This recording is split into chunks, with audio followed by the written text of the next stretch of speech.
வணக்கம் நண்பர்களே, நான் உங்களுக்கு கிரிதர். மோட்டோரோலால இருந்து 2 மொபைல் ஃபோன் லான்ச் பண்ணிருக்காங்க. இப்பதான் நம்ம சேனல்ல இருந்து மோட்டோ G30 கான ரிவ்யூ நீங்க பார்த்திருப்பீங்க. அதை தொடர்ந்து இன்னைக்கு நம்ம பார்க்க போறது இந்த மோட்டோ G10 பவருக்கான ரிவ்யூ.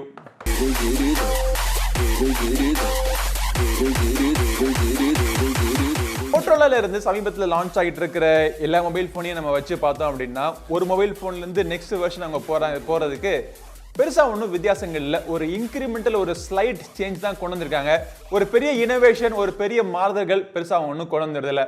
ஸோ இதுக்கு முன்னாடி நீங்க ஒரு மோட்டோரோலா மொபைல் ஃபோன் வச்சிருந்தீங்கன்னா பத்திரமா வச்சுக்கோங்க. இந்த மொபைல் ஃபோனை கண்டிப்பாக வாங்கணுங்கிற அவசியம் கிடையாது. பட் ஒரு மோட்டோரோலா மொபைல் ஃபோன் நம்ம வாங்கணும், ஒரு செக்யூரான ஒரு யூஐ, ஆட்ஸ் இல்லாத ஒரு எக்ஸ்பீரியன்ஸ், பிளஸ் ஒரு மோட்டோரோலா மாதிரி ஒரு நம்பகமான கம்பெனி வந்து மொபைல் ஃபோன் வாங்கணும்னு நினைச்சிட்டு இருந்தீங்கன்னா இந்த பதிவை கடைசி வரைக்கும் பாருங்க. இந்த மோட்டோ G10 பவர் மொபைல் ஃபோனுடைய பிரதான ஹைலைட்டிங் செல்லிங் பாயிண்ட் என்னன்னு பார்த்தோம் அப்படின்னா, இதில் இருக்கக்கூடிய பேட்டரி 6000 mAh பேட்டரி கொடுத்துருக்காங்க. ஸோ மிகப்பெரிய ஒரு பேட்டரி கட்டையா இருக்க போது போல.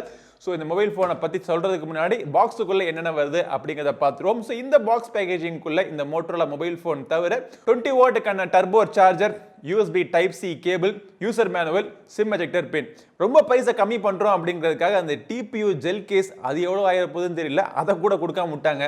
சரி பரவாயில்ல, பாக்ஸ் தள்ளி வச்சுட்டு நம்ம மொபைல் போன் எப்படி இருக்கு அப்படிங்கிறத பார்ப்போம்.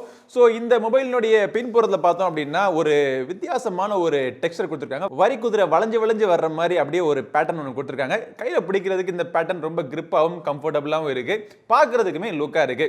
மொபைல் கொஞ்சம் ஹெவியான மொபைல் போன், திக்கான மொபைல் போனும் கூட. இதுக்கு காரணம் இதில் இருக்கக்கூடிய 6000 mAh பேட்டரி அப்படிங்கிறாங்க. பட் நம்ம 6000 7000 mAh பேட்டரி மொபைல் போன்லாம் நம்ம பார்த்துட்டோம்ல நம்ம சேனல்லையே. அதெல்லாம் பார்த்தீங்கன்னா இதை விட வெயிட் கம்மியாகவும் திக்னஸ் கம்மியாகவும் இருக்கு. ஸோ எதுக்காக என்ன மாதிரி டெக்னாலஜி யூஸ் பண்ணிருக்காங்க அப்படிங்கிறது எனக்கு சரியா தெரியல. பட் மொபைலுடைய கீழ்ப்புறத்தில் பார்த்தோம் அப்படின்னா ஒரு USB டைப் C கான ஒரு போர்ட் இருக்கு, சிங்கிள் ஸ்பீக்கர் கொடுத்துருக்காங்க, சிங்கிள் மைக் கொடுத்துருக்காங்க. மேலே வந்து நாய்ஸ் கேன்சலிங் மைக் கிடையாது, 3.5mm ஆடியோ ஜாக் கொடுத்துருக்காங்க. ஒரு புறத்தில் பார்த்தோம் அப்படின்னா சிம் கார்டு ட்ரே. இந்த சிம் கார்டு ட்ரே வந்து ஹைபிரிட் சிம் கார்டு ட்ரே தான் கொடுத்துருக்காங்க. இந்த சைடில் பார்த்தோம் அப்படின்னா பவர் பட்டன், அதுக்கு மேலே வால்யூம் பட்டன், அதுக்கு மேலே ரீச் பண்ணுறதுக்கு கொஞ்சம் கஷ்டமாக கொஞ்சம் லென்த்தாக ஹைட்டாக கூகுள் அசிஸ்டன்ட்கான பட்டன் கொடுத்துருக்காங்க. பட் பரவாயில்ல, அந்த பட்டன் நம்ம யூஸ் பண்ண போகிறதுலன்னு வச்சுங்களேன். அந்த பட்டனை வேற ஒரு அப்ளிகேஷன் திறக்கிற மாதிரி நீங்கள் ரீமேப்பும் பண்ணிக்க முடியாது. மொபைலுடைய பின்புறத்தில் குவாட் கேமரா அரேஞ்ச்மெண்ட் கொடுத்துருக்காங்க. 48 மெகாபிக்சல் மெயின் கேமராவோட ஃபிங்கர் பிரிண்ட் ஸ்கேனர் பின்னாடி இருக்கு. ஃபிங்கர் பிரிண்ட் ஸ்கேனருடைய ஸ்பீடு பார்த்தோம்னா ஓரளவுக்கு ரொம்ப ஒன்றும் ஃபாஸ்டான ஃபிங்கர் பிரிண்ட் ஸ்கேனர் கிடையாது, ஓரளவுக்கு பக்காவாக இருக்கு. மோட்டோ G30 மாதிரியும் மோட்டோ G10 பவர்லையும் உங்களுக்கு ஃபேஸ் அன்லாக் இருக்கு. ஃபேஸ் அன்லாக் நல்லா ஃபாஸ்டாகவும் டிபெண்டபிளாகவும் இருக்கு. முன்புறத்தில் பார்த்தோம் அப்படின்னா சொட்டு நாச்சு பொருந்திய ஒரு டிஸ்பிளே கொடுத்துருக்காங்க. 6.5 inch HD+ டிஸ்பிளே. இன்னைக்கு இந்த பிரைஸ் ரேஞ்சில் நம்ம இன்னும் HD+ டிஸ்பிளே தான் பார்த்துக்கிட்டு இருக்கோம். பட் இதில் இருக்க டிஸ்பிளே வச்சு பார்த்தோம்னா டிஸ்பிளே நல்லா பிரைட்டா இருக்கு. ஓவர் சேச்சுரேஷன் இல்லாம ஒரு கம்ஃபர்டபிளான பிளசன்ட் வியூயிங் எக்ஸ்பீரியன்ஸ் உங்களுக்கு கிடைக்கும். பின்புறத்தில் 4 கேமரா இருக்குன்னு சொன்னேன் பார்த்தீங்களா. இது வந்து 48 மெகாபிக்சல் மெயின் கேமரா, அதுக்கு மேல ஒரு 8 மெகாபிக்சலுக்கான ஒரு அல்ட்ரா வைட் ஆங்கிள் கேமரா, அப்புறம் ஒரு 2 மெகாபிக்சல் மேக்ரோ சென்சர், ஒரு 2 மெகாபிக்சல் டெப்த் சென்சர். எவ்வளோ சொன்னாலும் கேட்க மாட்டேங்கிறாங்க. இந்த 2 மெகாபிக்சல் அல்லக்கையை யாரும் ரிமூவ் பண்ண மாட்டேங்கிறாங்க. பட் இந்த 48 மெகாபிக்சல் மெயின் கேமரா வச்சு போட்டோ எடுக்கிறப்போ இந்த பிரைஸ் செக்மெண்ட்டுக்கு இந்த கேமரா நல்லா இருக்கு அப்படின்னு சொல்ற அளவுக்கு கேமராவுடைய பெர்ஃபார்மன்ஸ் பரவாயில்லாம இருக்கு. லைட் கண்டிஷன்ஸ் எல்லாம் இருந்துச்சுன்னா இமேஜ் நல்லா ஷார்ப்பாகவும் டீடைல்டாகவும் இருக்கு. எட்ஜ் எல்லாம் பார்க்கிறதுக்கு ஷார்ப்பா இருக்கு. கலர் ரீப்ரொடக்ஷன் அக்யூரேட்டா இருக்கு. சேச்சுரேஷன் கரெக்டா இருக்கு. எக்ஸ்போஷர் நல்லா இருக்கு. கான்ட்ராஸ்ட் ஓரளவுக்கு பரவாயில்லாம இருக்கு. நைட் மோட்லாம் வேற கொடுத்துருக்காங்க. பட் இருந்தாலும் லோ லைட் போட்டோகிராஃபில வந்து உங்களுக்கு நைட் மோட் எனேபிள் பண்ணி நீங்க எடுத்தீங்கன்னா உங்களுக்கு பெட்டரான ரிசல்ட் உங்களுக்கு கிடைக்குது. அந்த 8 மெகாபிக்சல் அல்ட்ரா வைட் ஆங்கிள் கேமராவும் சரி, அந்த 2 மெகாபிக்சல் மேக்ரோ சென்சரும் சரி, சொல்லிக்கிற மாதிரி பெருசா ஒன்றும் இல்லை. அந்த 2 மெகாபிக்சல் டெப்த் சென்சர் இருக்கு பாத்தீங்களா, அதை வச்சு போர்ட்ரேட் ஷாட்ஸ் நீங்க எடுக்கலாம். எஸ் டிடெக்ஷன் ஒரு சில நேரத்தில் சிரமப்படுது, ஆனா பேக்ரவுண்ட் பிளரிங் ஓரளவுக்கு நேச்சுரலா இருக்கு. ஃப்ரண்ட்ல 8 மெகாபிக்சல் கேமரா கொடுத்துருக்காங்க. அந்த ஒரு சொட்டு நாச்சுக்குள்ள செல்ஃபிஸ் நீங்க எடுக்கிறப்போ லைட் கண்டிஷன் நல்லா இருந்துச்சா நல்ல செல்ஃபிஸ் நீங்க எடுக்கலாம். வீடியோ ஷூட் பண்றதுக்கு உங்களுக்கு எலக்ட்ரானிக் இமேஜ் ஸ்டெபிலைசேஷன், பட் ஓரளவுக்கு ஒரு நல்ல ஒரு 1080p வீடியோஸ் நீங்க ஷூட் பண்ணணும்னு நினைச்சீங்கன்னா இந்த பிரைஸ் செக்மெண்ட்டுக்கு ஓகே அப்படின்னு சொல்லலாம். இந்த பிரைஸ் செக்மெண்ட்டுக்கு ஓகே இல்ல அப்படின்னு சொல்ல வேண்டிய விஷயம் என்னன்னா, இந்த மொபைல் போன்ல இருக்கக்கூடிய ப்ராசஸர் Snapdragon 460 கொடுத்துருக்காங்க.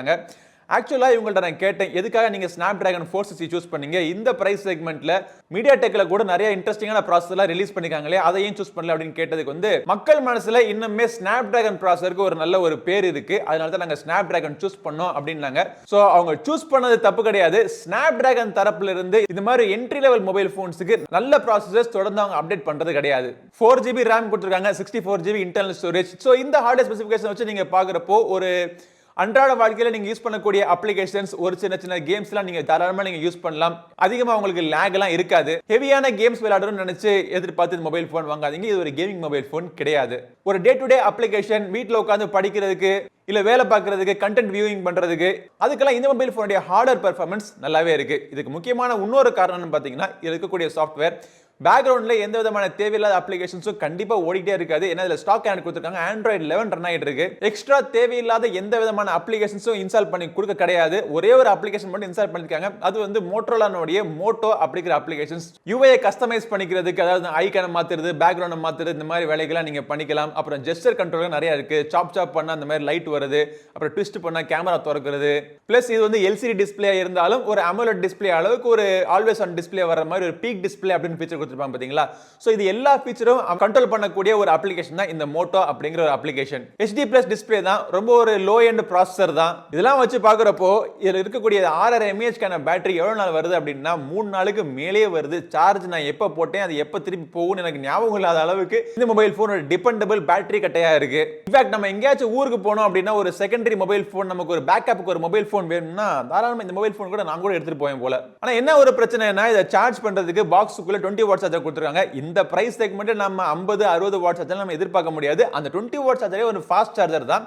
அந்த சார்ஜர் வச்சு மொபைல் போனை சார்ஜ் பண்றதுக்கு ஒரு 2.5 மணி நேரத்துக்கு மேல ஆகுது. இந்த மொபைல் போனை நான் ஒரு வாரமா யூஸ் பண்ணிட்டு இருந்தாலும் இதோடைய சரியான விலை எனக்கு தெரியாது. சோ விலை விவரங்கள் கீழே டிஸ்கிரிப்ஷன்ல அப்டேட் பண்ணி விடுறேன். மோட்டோரோலா தரப்புல இருந்து இந்த Moto G10 Power நல்ல மொபைல் போன் தான், இல்லைன்னு சொல்ல. என்ன ஒரு பிரச்சனை அப்படின்னா இதுக்கு முன்னாடி வந்த மொபைல் போன்ல இருந்து இது வந்து ஒரு பெரிய மேஜர் அப்கிரேட் சொல்லிட முடியாது. சோ இந்த வீடியோல நான் சொன்ன விஷயங்களும் சொல்லாத ஒரு விஷயம், அந்த பிரைஸ் டிஸ்கிரிப்ஷன்ல இது ரெண்டையும் சேர்த்த உடனே இந்த மொபைல் போன் வாங்கலாமா வேணாமான்னு சொல்லிட்டு நீங்க முடிவு எடுக்கிறதுக்கு இந்த பதிவு ஹெல்ப்ஃபுல்லா இருந்திருக்கும் நினைக்கிறேன். நம்ம சேனலுக்கு இன்னும் சப்ஸ்கிரைப் பண்ணலாம், சப்ஸ்கிரைப் பண்ணிட்டு கூடவே பெல் பட்டனை பிரஸ் பண்ணிருங்க. அடுத்த ஒரு பதிவு உங்களை மீண்டும் சந்திக்கும் வரை உங்களிடமிருந்து விடைபெறுவது உங்கள் நண்பன் கிரிதர். வாழ்க தமிழ், வளர்க பாரதம். நன்றி, வணக்கம்.